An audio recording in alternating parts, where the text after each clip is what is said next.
Impossible Creatures is back with Part 2, The Poison King. Was it worth the wait?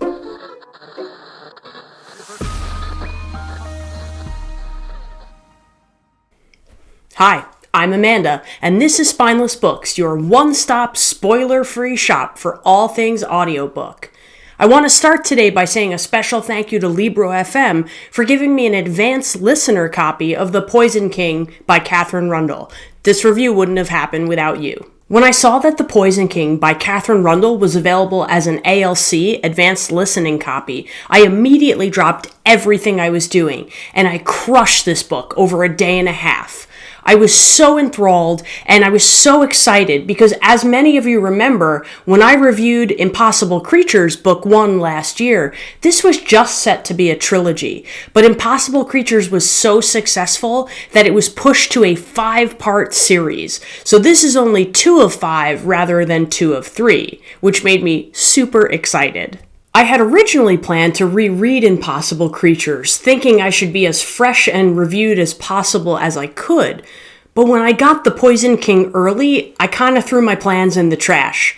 Instead, I read a really thorough summary of Impossible Creatures, and honestly, I'm not entirely sure I needed to do that. Katherine Rundell puts subtle reminders of all the things that happen in Book 1 in Book 2, and it's not a standalone, but I think I remembered pretty well what happened. There's lots of little nods and carrots, and I feel like even though I'm glad I reviewed, I'm not sure you're going to need to. I think if you remember the book at all, you're probably going to be okay to just jump right into Book 2. Before I get to my spoiler-free plot summary, I want to shout out the great news that Book 2 is also narrated by Sam West.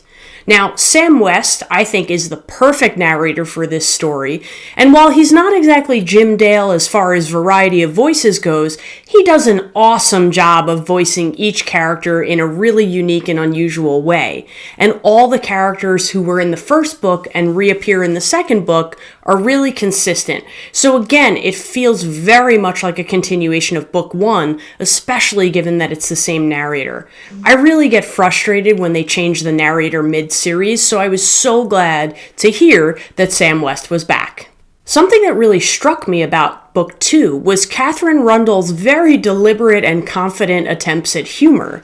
I do remember there were funny parts in Book 1, but I feel like in Book 2 there were a lot of very deliberately humorous moments, particularly by the character Jacques, the Jackulous Dragon, who just seems to have an incredibly biting wit, and I laughed out loud a ton. This is another of the things that makes Katherine Rundell's stories great for adults and children alike. I mean, as an adult, if I'm laughing in this book that's written for kids, you're doing a good job, lady. Aside from the nuggets of humor for parents listening alongside their children, this book is a true adventure story, and it has a great growth arc, making it a classic and wonderful middle grade read. But the fact that parents can enjoy it too, to me, makes it even stronger.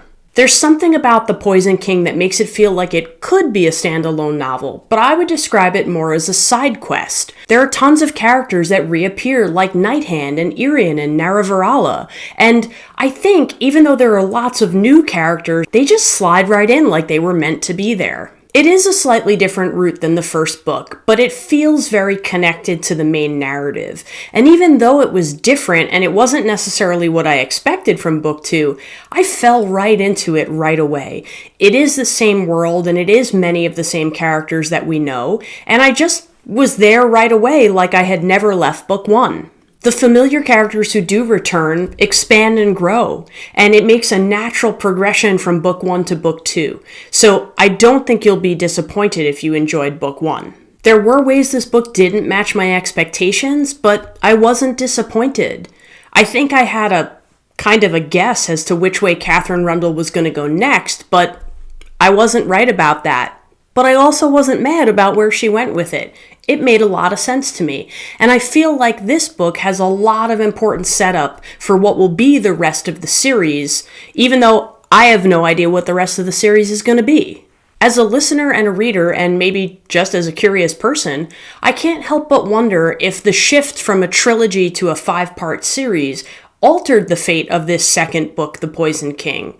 I mean, it makes sense to me that you might have to change around a little bit if you're going to expand the story out from 3 books to 5, but I didn't notice any weirdness in this book, so if that was the case, it was done really successfully. I honestly can't think of a series where the individual books don't kind of have their own story.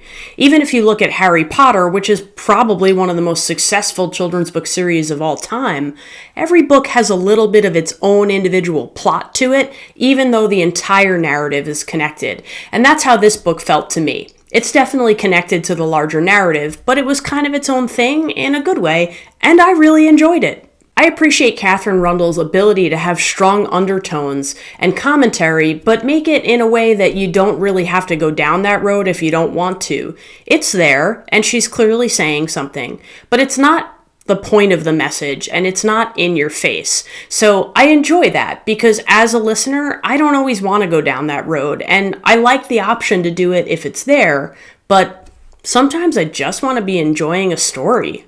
It's clear that this series is going somewhere, and while I am super thankful to Libro FM that I got an advance copy of this book, in a weird way I'm sad because I feel like now I have to wait even longer for number 3 in the series, which I'm not sure of a release date yet, but boy, I could do it right now if it was ready. I would just go right through all 5, but I'll have to settle for having some patience. I think you could pick up The Poison King without reading Impossible Creatures, but I don't really know why you'd want to. Impossible Creatures was such a joy, and The Poison King is just more of that joy. So if you haven't read Impossible Creatures, definitely do that first, although you don't really have to, but you should. This book is definitely written for children, but it's a great time for everybody, so I really recommend listening as a family. I think the audiobook is particularly successful, and you won't be disappointed with Sam West's narration. This is a middle grade fantasy that successfully bridges a story for children and entertainment for adults. There's no potty humor, there's no foul language, but adults are going to get a lot of wit out of this story because of Katherine Rundell's tremendous skill. The Poison King is out in print and on audiobook on September 11th, 2025. So if you read Impossible Creatures, ready your dragons so you can swoop down and grab your copy. I have my audiobook copy pre-ordered already, and I think, like I did with Impossible Creatures, because these books are just so beautiful and have such wonderful illustrations, I'll be picking up a hard copy as well. Let me know in the comments if you've read both and which one you like better. But remember, you might love what I hate and hate what I love, so make your own opinion. But thanks for listening to mine. September 11th, 2025, The Poison King, Impossible Creatures Part 2.